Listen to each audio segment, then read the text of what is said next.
आज होता स्कूबीचा 5वा वाढदिवस. So obviously starting his day with lots of kisses and hugs. Life has changed a lot after having a baby. Welcome to my new mini vlog series #आईपण. आज Sunday म्हणून हार्दिक आणि रिद्धू दोघंही घोरत छान लेटपर्यंत झोपलेले होते.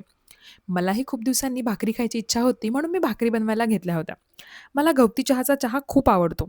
म्हणून मी असा हा एकदाच ऑर्डर करते आणि त्याला लहान-लहान तुकड्यांमध्ये कापून, स्वच्छ धुवून, सुकवून मग एका डब्यात भरून ठेवते. म्हणून चहा बनवताना मला ते यूज करायलाही खूप कन्व्हिनियंट होऊन जातं. चहा होईपर्यंत रिद्धू ही छान उठून खेळत होती. आज स्कूबी साहेबांचा बर्थडे म्हटला म्हणून त्यांच्या दिवसाची सुरुवात तर त्यांचं फेव्हरेट आईस्क्रीम भरवूनच आम्ही करणार होतो. आज स्कूबीची तर मेजवानीच होती कारण हार्दिकने दुपारी बार्बेक्यू नेशनमधून नॉन-व्हेज प्लॅटर ऑर्डर केली होती. आम्ही एक-एक पीस फक्त टेस्ट करायला घेतला होता. अदरवाईज बाकी पूर्ण प्लॅटरवरती तावा स्कूबीनेच मारलेला होता. आज बसल्या-बसल्या रिद्धूला ती न्यूबॉर्न असताना जे कपडे गिफ्ट्स मिळाले होते, ते आम्ही ट्राय करून बघत होतो. आधी ते तिला खूप मोठे व्हायचे, बट आता ते साईजला तिला बरोबर व्हायला लागले होते. हल्ली रिद्धू आपण गप्पा मारत असताना छान रिस्पॉन्ड करते. ऐकून घ्या तिच्या डॅडासोबतच्या काही गप्पा.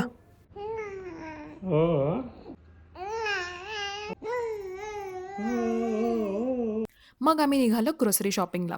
रिद्धूलाही आम्ही फर्स्ट टाईमच ग्रोसरी शॉपिंगला घेऊन चाललो होतो. कारण डिलिव्हरीनंतर मी सगळं ऑनलाईनच मागवत होती. बट मला एकदा तरी प्रॉपर सगळं लिस्ट बनवून ग्रोसरी शॉपिंग करायची होती म्हणून आम्ही रात्री गेलो होतो.